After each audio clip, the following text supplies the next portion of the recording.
This is my final e-portfolio for the spring 2013 practicum. In order, how we'll go through this is personal goals of the practicum, as you can see here in the table of contents, philosophy, objectives, activities log, and then supporting documentation. My goals of the practicum, were to become equipped for a professional position in administration, to adhere to the standards of promoting the successful education of all students, and to become a better classroom teacher. There's no guarantee that I will end up in administration immediately or technically ever, and I do like the classroom. So the last of these three goals is important to me because it'll give me a different perspective to improve my performance in the classroom. My philosophy is as follows. Leadership is centered on behaving in ways that lead by example, emphasizing the education of students and advocating for a supportive environment for staff members and stakeholders. The biggest objective that I had during my practicum was focused on structure in my building because, as you can see, my school building is in need of a system that keeps students in the classroom in a frame of mind that is conducive to learning, allowing teachers to teach and allowing other students to learn. There's a lot of foot traffic in the hallways when there shouldn't be, and I will talk more about that later on. Right now, I guess. Here are some examples. Just during lunch, kids will linger in the main lobby area, and they're not supposed to be there.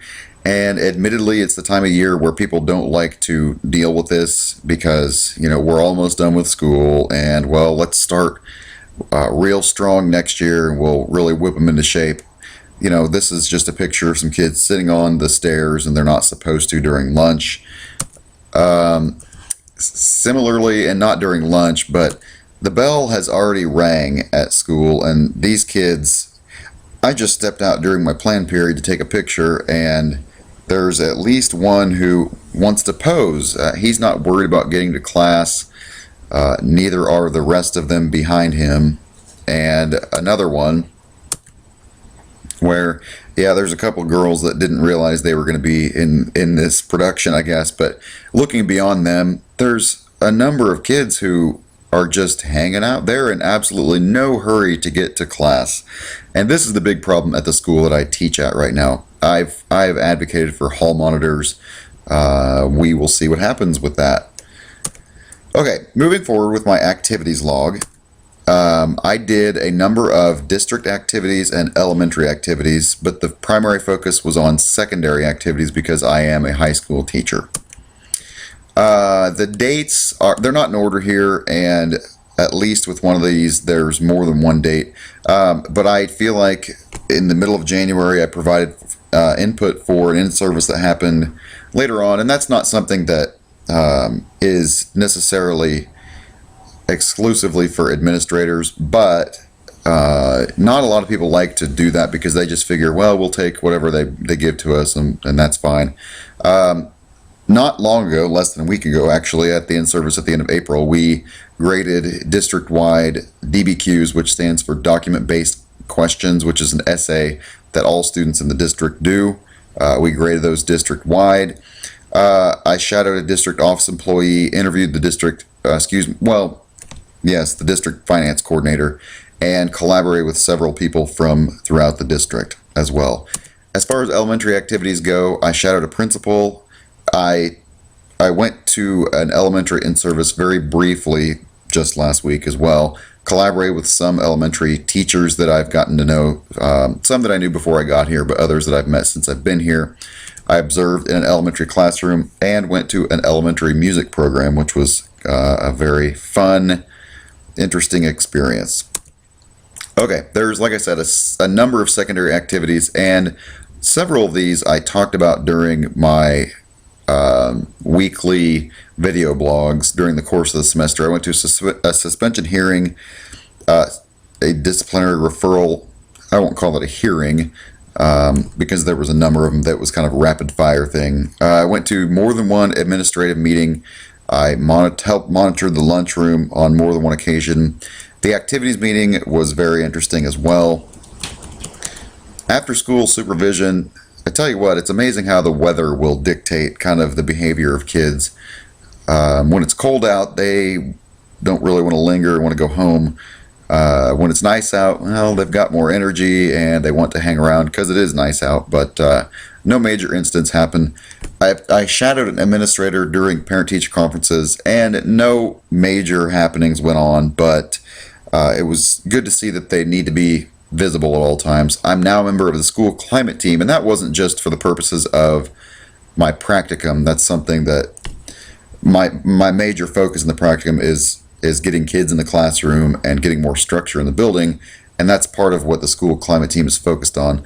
I went to an Avid site team meeting recently, and the scheduling meeting as well, which to me was really very cool because all administrators and then the leaders of every not classroom department per se or educational department, but the leader of special ed, the leader of the SROs, the counselors were represented as well as social workers and school psychologists. I guess I repeated myself there, but that was really cool because all of them have some input about, well, here, this is what's going on, and we can't have that because this was already scheduled, and so on and so forth. Okay, finally, for my building activities, I got in on some rescheduling of activities when there was some major snow in February. I went to prom and after prom, and that was a long 8 hours. It was really fun because it was neat to see kids dressed up and in a setting that you don't usually see them in. But it was tiring. There were some foreign exchange presentations that I helped orchestrate for foreign exchange students, and then some IEP meetings that I went to on various dates. That's something that's not just for administrators, but I kind of shadowed some of those and got some input from administrators afterward. And here's some pictures of some of the things I saw. The suspension hearing, that's the place it happened. There's no people there because of anonymity. Collaboration, after school supervision. This is when it was still cool out, although the person on the left there is wearing shorts. Foreign exchange, presentations, and then administrative meetings. I went to more than one of those.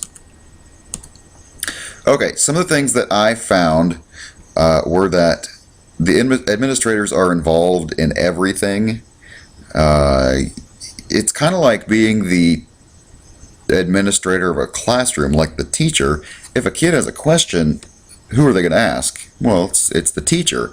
Similarly, if a stakeholder or a parent or maybe even a student or teachers or other staff members have questions, it's going through some of the principals, if not all of them. The principal, the building principal must delegate responsibility because there's no way that she can effectively manage a school this size. There's about 16 or 1,700 students in this building. It just can't happen. That's why there's an associate principal and 4 assistant principals. Additionally, administrators must be present anytime there's anybody in the building for any reason, because if it's because there's an activity of, like a basketball game or volleyball game or whatever, and there's parents that might be there, well, there could be an incident. And I don't say that in a, oh man, there's so many terrible things that go on kind of way, but you never know. If there is something that happens, there needs to be someone who has executive power, and those are administrators, anytime anything's going on inside the building. Additionally, one way that I was very undereducated, or not undereducated, misinformed, or had my preconceived notions, was how many hours administrators spend doing their job. They do not keep the 7 to 4 or 7 to 5 or 7 to 3 or whatever teachers keep. They will be there for many hours beyond the contract day, and they'll do a lot of work at home, I found out as well. Okay, some of the supporting documentation that I have, there's the 5 stages here. Exploration, the things that the misnomers that I had, and I just touched on this, the administrators, I thought they work the same day we do. Well, yeah, they go to the same place we do, but they have a longer day. I've always thought that administrators are never resisted, because at a new school, and it's a low income school, and there's a lot of kids that don't have a lot of structure outside of the school. I've got kids that will resist me in the classroom, and I've never understood that because that's not how my parents raised me. I always thought that administrators were the ones who could really put the hammer down and they'd never get resistance. That is not true. I witnessed administrators getting yelled at by students, and the students have repercussions, but it still happened. There's 6 different principals in our building, and I thought they all share the same educational philosophy. No, they're different. Everybody is susceptible to. Susceptible is not the right word. Everybody's educational philosophy is influenced by their unique personality. Some things I found out during the course of this practicum was that, like I alluded to, administrators log a lot of hours beyond just a regular 40-hour week. Kids, and both teachers as well, can be resistant to administrators. Most of the time, teachers are professional about doing it. They may disagree, but it's in a respectful way. But it doesn't make it easier for the administrators all the time. And again, administrators don't always agree on educational philosophy. However, once again, they will typically express any disagreements with, or in a professional manner, I should say. Excuse me.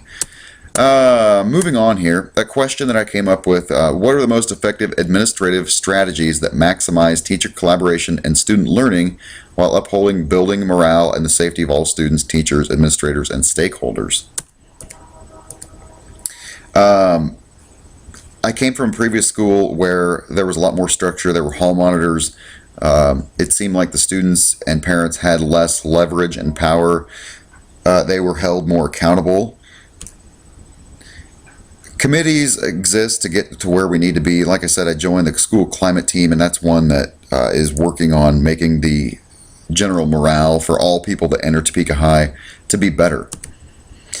There are strategies that we're looking for. Like I've continued to advocate for. Hall monitors is a big one. Kids just walk around all day, it seems like, and they need to be in the classroom where we can teach them.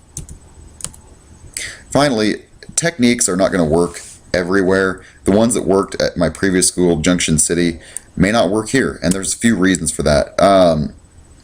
Climate is not easy to change. Just so adding 4 hall monitors, that's going to be something new for the kids. It's going to take some adjustment, and they may disrespect them as well as they disrespect some teachers. It will take willing participants. 4 hall monitors, you have to find people that will want to do it well, and of course they're going to have to be paid to do so, and that's an issue with money. Finally, the district isn't just going to say, all right, sounds good, this will work. We need to present them with some kind of data that will indicate that this is a good thing for our school. There's a number of articles that I read during the course of my research, and here are, well, there's 10 that I've given here. They all have to do with discipline in the schools, discipline in other countries, some myths about discipline,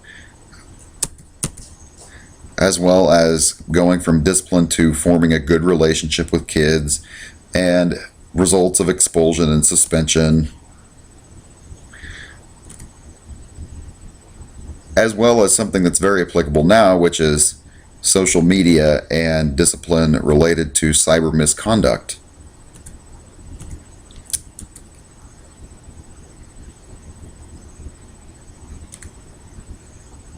Finally, I was able to, of course, get the summative evaluation form signed by an assistant principal. She was one of the 6 total, the head principal, associate principal, and 4 assistant principals that I worked closely with this semester. It was very valuable, of course.